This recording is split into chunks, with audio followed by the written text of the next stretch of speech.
I never imagined my body would react this way after so many years. Not like this, not because of him. And yet, there I was, gripping my wine glass, my pulse racing as my son-in-law, Ethan, leaned in the doorway of their warm Seattle apartment.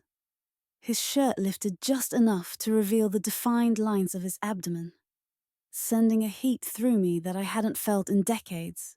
It had all started so simply. My daughter, Claire, had called earlier that day. Her voice hurried as she asked if I could stop by while she ran some errands downtown. Just a small favor. To keep her husband company for a little while. Maybe help with the dinner she had planned. Nothing unusual. Nothing that should have sent my heart pounding. But when I stepped inside and found Ethan stretched out on the couch, fresh from a jog along the waterfront, his shirt clinging damply to his skin, his body still humming with exertion, something shifted. He flashed me a grin. That easy boyish smile that once made Claire blush when they first started dating. "Hey, good to see you. Claire mentioned you'd be stopping by," he said. His voice relaxed, welcoming. I swallowed hard, something unsettled stirring inside me. "Thought I'd come lend a hand," I replied, keeping my tone light. Though my thoughts were veering into dangerous territory. I had noticed Ethan before. Of course I had. It would be impossible not to. He was strikingly handsome. The kind of man who turned heads, tall and broad-shouldered, as if sculpted with the intention of making a woman lose her composure. But he was Claire's husband, my son-in-law. Those stray observations had always been buried deep, locked away where they belonged. Until that evening, in the kitchen, we moved around each other too effortlessly, too attuned. At one point, he reached past me to grab a mixing bowl from the top shelf, his chest brushing lightly against my back. It was the briefest of contacts, meaningless in any other context. Yet I felt it, the heat radiating from him, the faint cedar scent of his skin. My breath caught. I had been married, widowed, spent years learning control. But in that moment, I was only a woman, raw and awake, remembering what it felt like to want.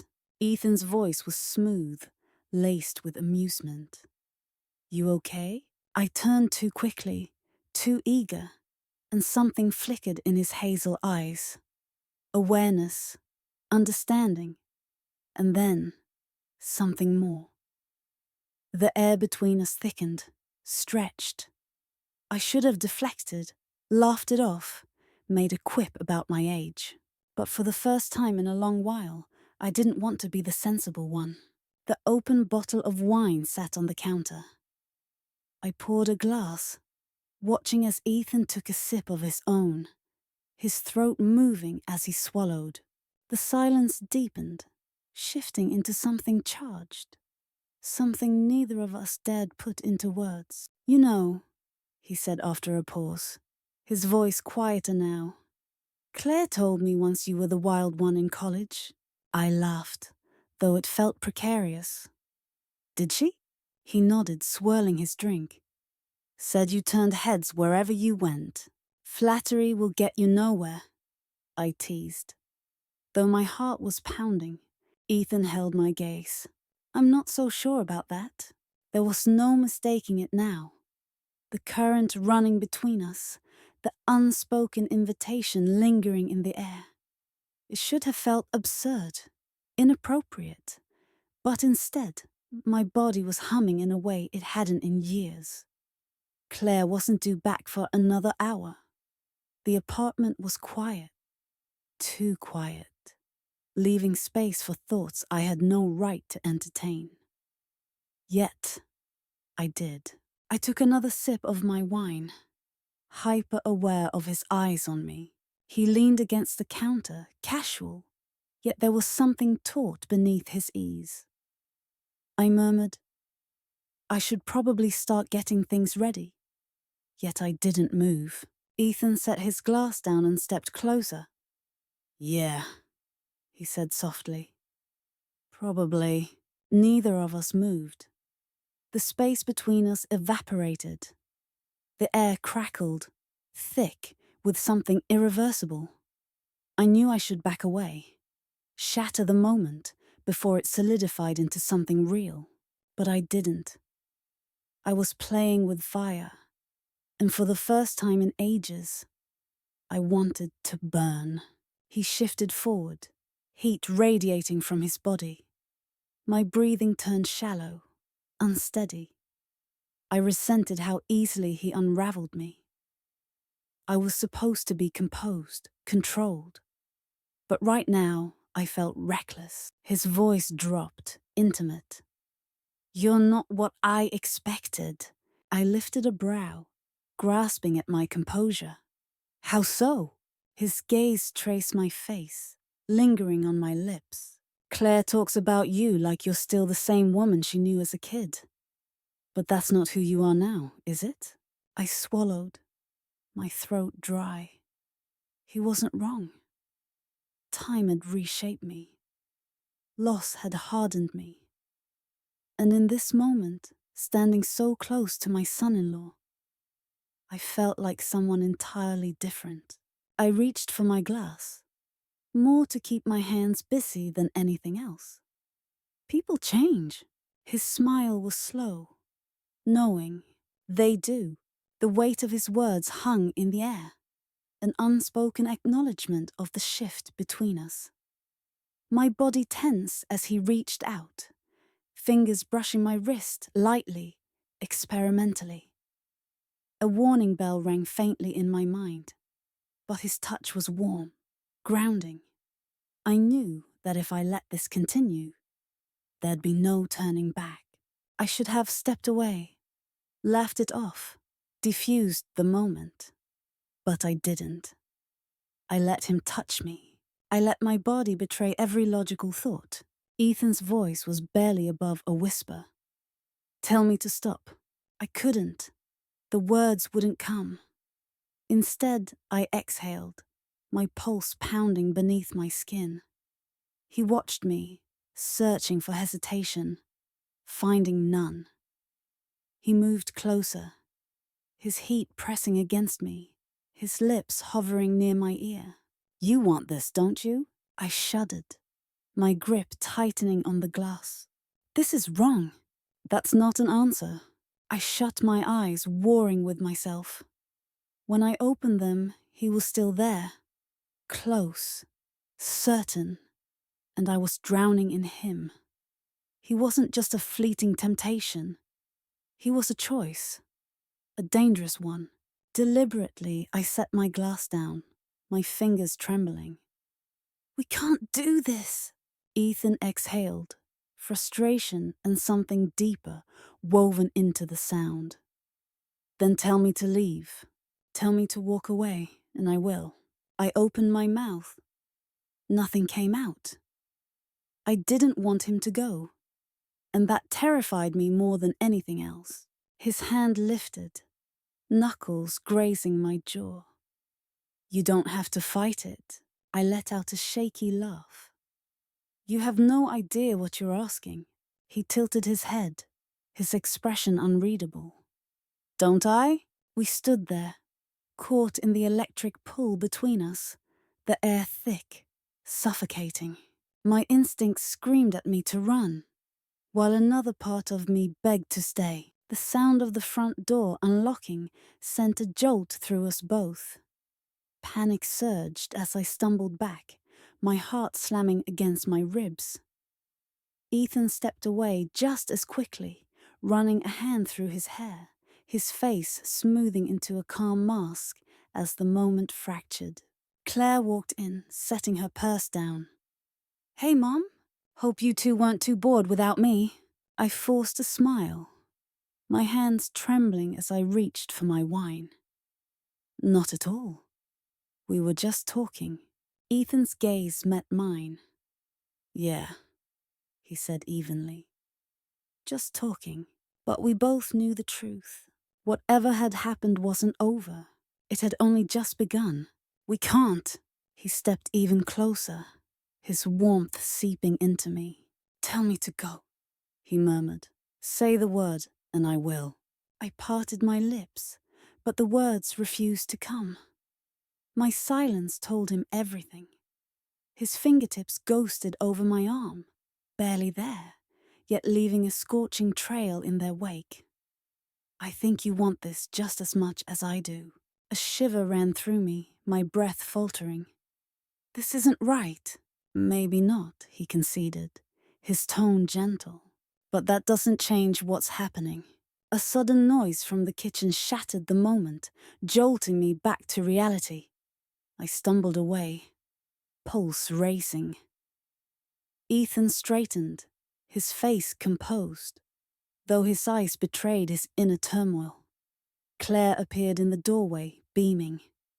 Tea's ready, Mom. Want some? I forced a smile. Of course. Ethan remained silent as he followed her. But as he passed, his fingers brushed mine for the briefest instant. This wasn't over. It was only beginning.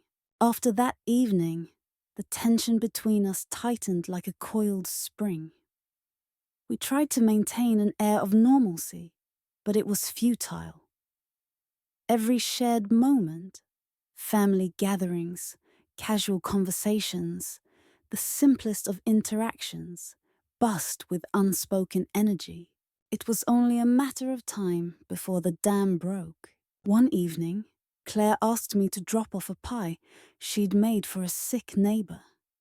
It was a simple errand, an easy favor. I agreed without hesitation and drove to their apartment. Claire had stepped out for a quick errand, leaving Ethan to hand me the pie. It should have been nothing more than a quick exchange, a polite thank you, and I'd be gone. But the moment I crossed the threshold, the air in the kitchen shifted, thickening with that same undeniable charge. Ethan stood too close, his presence impossible to ignore. He held out the dish, a teasing grin playing at his lips. Appreciate you doing this, I nodded, gripping the pie as though it could anchor me. It's nothing. Yet I didn't move. My feet refused to turn toward the door, my body rooted in place. I needed to leave, to put space between us. But then Ethan's fingers brushed mine. Not quite accidental, not entirely intentional. My breath caught as our gazes locked.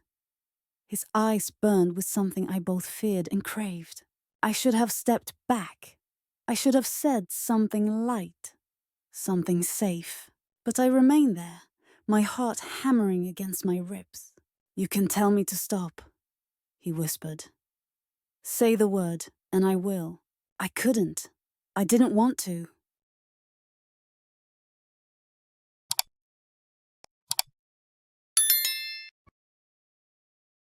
The gap between us disappeared as he reached out, tucking a loose strand of hair behind my ear. His fingers lingered against my skin, igniting a tremor deep within me. My resolve crumbled. This is wrong, I whispered, my voice unsteady.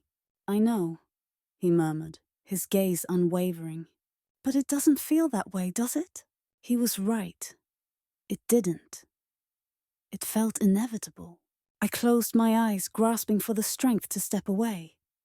But when I reopened them, Ethan was still there, his face inches from mine. And then he kissed me. It was tentative at first, a feather-light brush of lips that sent a shudder through me. I should have pushed him away, but instead I leaned in, deepening the kiss. My hands found his shoulders, then his neck, pulling him closer as urgency took over. The pie dish slipped from my grasp, hitting the counter with a dull thud, forgotten as we surrendered to the moment. Time ceased to exist. There was only the heat of his touch, the press of his body against mine, the way he kissed me like he had been waiting for this for far too long. When we finally broke apart, our breaths were uneven, our faces flushed. Ethan held my gaze, his voice rough when he finally spoke. "I've wanted to do that since the day I met you." The confession slammed into me, a shock to my already fragile senses. I should have felt appalled, horrified, ashamed. Instead, I felt an intoxicating mix of longing and exhilaration. My mind screamed about guilt, betrayal, the inevitable fallout, but none of it mattered in that moment. All I wanted was for him to kiss me again.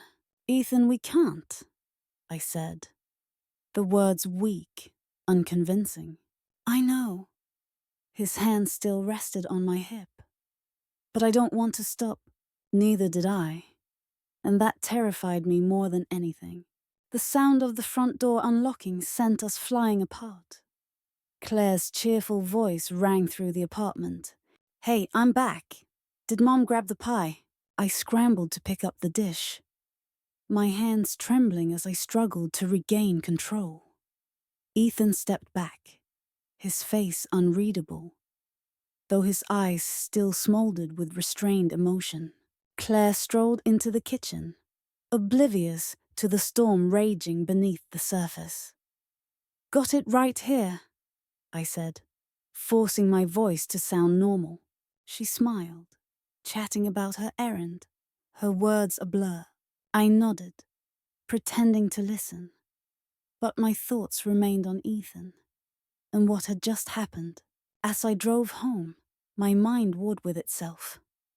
Logic against desire, consequence against temptation. I knew this was a line that should never have been crossed. I knew it could destroy everything, but I also knew one more thing with absolute certainty. I wouldn't stop. Not now. Not after that kiss. Ethan and I did our best to pretend nothing had changed, but it was impossible. Every stolen glance, every innocent touch, every second spent in each other's orbit hummed with undeniable tension. We both knew it was only a matter of time before it happened again. And it did. Again and again. Days blurred into weeks, and our secret moments only became more frequent, more intense. We created reasons to be alone, to touch, to kiss, to surrender to the undeniable pull drawing us together. Each time we swore it would be the last, but we both knew that was a lie. It didn't take long for things to unravel. Ethan and I made an effort to step back, to create space between us, but it was already too late. We had built something that couldn't be undone without causing damage. I knew I had to make a choice. End whatever this was and preserve my relationship with Claire, or keep going and risk losing everything. But the thought of never feeling Ethan's hands on me again was unbearable. One night, after yet another stolen encounter in the kitchen, I turned to him, my hands trembling. "This has to stop." Ethan's eyes darkened with pain. "Is that really what you want?" I hesitated, my heart aching.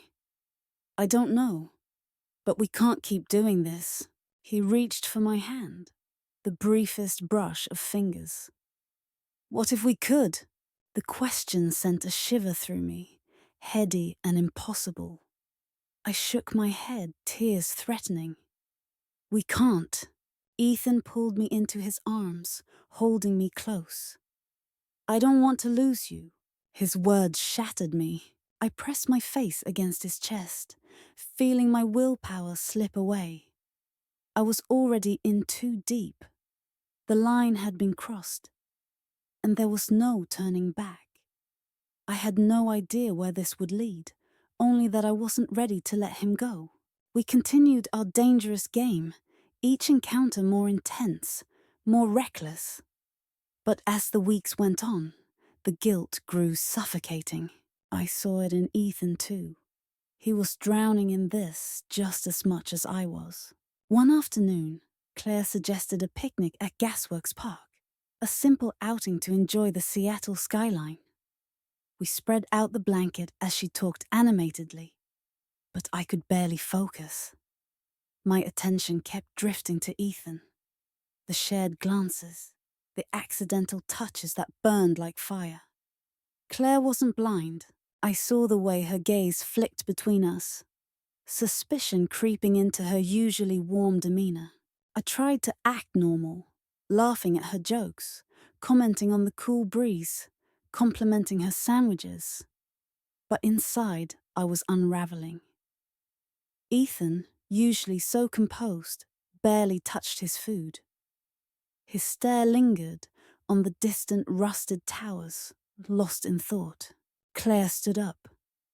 I forgot something in the car. Be right back. I knew we should have kept our distance, but the silence begged to be filled. You're quiet, I said softly. Ethan ran a hand through his hair. Just thinking. About what? He hesitated before meeting my gaze. About what we're doing. Where this is going. I swallowed hard, my throat dry. Not here. Not now. But we have to, he insisted, his voice low, urgent. We can't keep pretending. Claire.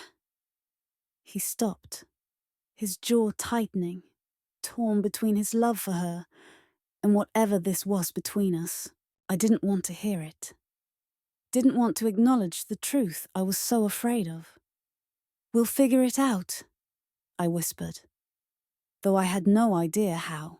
Before he could answer, Claire returned, her face open, unsuspecting. Did I miss anything? Ethan straightened. No, not at all. The rest of the picnic passed in a blur. I barely remembered packing up, only the knot in my stomach that wouldn't loosen. That night, I lay awake, the house silent, but my thoughts deafening. I replayed every stolen moment, Claire's wary glances, Ethan's growing doubt. Something had to change. I couldn't keep doing this. To her, to him, to myself. The next morning, desperate for clarity, I made an excuse to leave the house early. I drove aimlessly through the misty city until I ended up at a coffee shop in Fremont. I sat in the corner, nursing a latte, staring out the window, hoping for an answer. But I already knew what needed to be done. I just didn't want to face it. When I returned, Claire was in the courtyard tending to her roses. She looked up and smiled, so trusting it hurt. Hey, you're back. Everything okay? I forced a smile. Yeah, just needed some air. She didn't press, and I was grateful. But that evening, as we sat on the porch, her voice turned hesitant. Mom? My stomach clenched. Can I ask you something? Of course. She toyed with her sleeve. Have you noticed anything different about Ethan? My breath caught. Different how? I don't know. She frowned. He seems distant, distracted, like his mind's somewhere else. I feel like I'm losing him. The pain in her voice stabbed through me. I wanted to reassure her, but I couldn't lie anymore. You're not losing him, I said softly. He loves you. He's just going through something. Maybe work stress. Give him time. She studied me. Are you sure? I nodded, though the words felt hollow. I'm sure, but I wasn't. And I couldn't keep pretending. The next day, alone in the kitchen, I could barely look at Ethan. We need to stop. He froze, his hand hovering over the fridge. What? This. Whatever we're doing. It has to end. He stared at me, his expression unreadable. Why now? Claire's noticing, I said, my voice tight. And because it's wrong, we can't keep hurting her. He stepped closer, his gaze piercing. I never wanted to hurt her. Neither did I whispered. But we did, and now we have to end it. His fingers brushed mine. Just for a second. Just enough to make my heart ache. Do you really mean that? Tears burned my eyes. I nodded. Yes, it's the only way. He exhaled sharply, letting his hand fall away. If that's what you want. It's not what I want, I admitted, my voice breaking. But it's what we need. The silence between us was heavy, filled with everything we could never say. Finally, Ethan took a step back. Okay, I'll leave it alone. I nodded, my chest hollow. Thank you. From that day on, we kept our distance. It was excruciating, acting as if nothing had ever happened, as if those moments weren't burned into my skin. But it was the right thing to do. Claire deserved better. As time passed, the intensity dulled into a quiet ache of what once was. It lingered, but it no longer consumed us. We learned how to exist without crossing the line, how to focus on Claire and their future together. Slowly, I healed. It wasn't easy. Some days I ached for what we had, but I reminded myself why we had stopped. For Claire. For me. Life moved forward. Claire and Ethan grew closer, their bond deepening. While I found solace in the choices I had made, the past became a shadow, something that had shaped me but no longer defined me. And in the end, that was enough.